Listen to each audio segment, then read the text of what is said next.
சேலத்தில் நடிகர் விஜயின் தமிழக வெற்றி கழகம் கட்சியின் சார்பில் மாபெரும் ரத்த தான முகாம் நடைபெற்றது.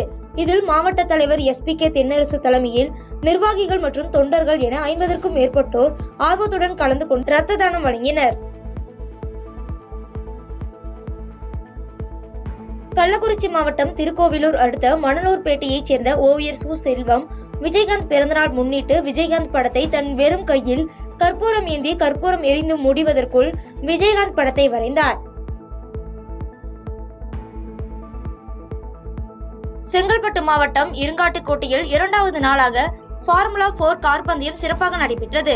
இப்போட்டியில் தமிழகம் மட்டுமின்றி டெல்லி, புனே, கர்நாடகா உள்ளிட்ட அண்டை மாநிலங்களில் இருந்தும் 8 அணிகள் பங்கேற்று தங்களது திறமைகளை காட்டினர். கீழ்பெண்ணாத்தூர் அதிமுகவினர் கஞ்சா, கள்ளச்சாராயம் போன்ற போதைப் பொருட்கள் விற்பனையால் மக்களுக்கு எதிரான குற்றங்களை குறித்து துண்டு பிரசுரங்கள் பொதுமக்களிடம் வழங்கினர். மேலும் நடந்து முடிந்த நாடாளுமன்ற தேர்தல் குறித்து ஆலோசனை மற்றும் உறுப்பினர் அட்டை வழங்கினர். தர்மபுரி தேமுதிக சார்பில் கேப்டன் விஜயகாந்த் பிறந்தநாள் விழா கேக் வெட்டி சிறப்பாக கொண்டாடப்பட்டது. இக்கொண்டாட்டத்தில் தேமுதிக கட்சி நிர்வாகிகள் மற்றும் தொண்டர்கள் என பலர் கலந்து கொண்டனர்.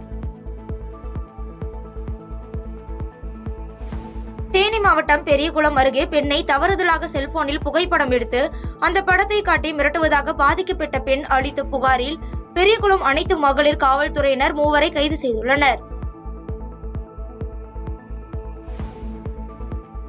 தேனி மாவட்டம் கம்பம் பகுதியில் 2 நாட்களாக அச்சுறுத்தி சுற்றித் திரிந்த சிறுத்தையானது தற்போது காணாமல் போனதால் வனத்துறையினர் அதிர்ச்சியடைந்து தீவிரமாக தேடி வருகின்றனர்.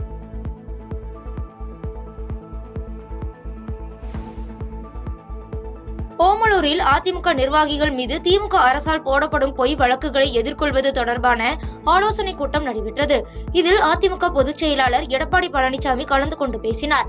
இதனைத் தொடர்ந்து செய்தியாளர்களிடம் பேட்டியளித்த EPS, பாஜக ஆட்சிக்கு வந்த 10 ஆண்டுகளில் 113 கோடி அதிகமாக கடன் வாங்கி உள்ளதாகவும் பாஜக எந்த திட்டத்தையும் நாட்டின் வளர்ச்சிக்கு கொண்டு வரவில்லை என்றும் பேட்டியளித்தார்.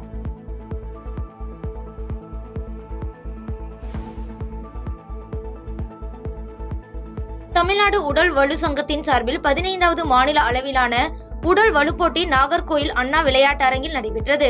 இதில் கலந்து கொண்ட போட்டியாளர்கள் தங்களது திறமைகளை காட்டினர்.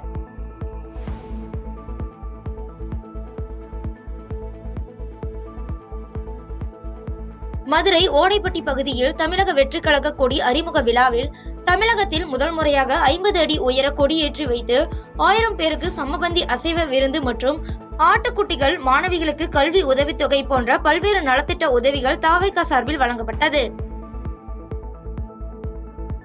பாதகம் செய்பவரை கண்டால் நாம் பயங்கொள்ளலாகாது பாப்பா, மோதி மிதித்து விடு பாப்பா, அவர் முகத்தில் உமிழ்ந்து விடு பாப்பா.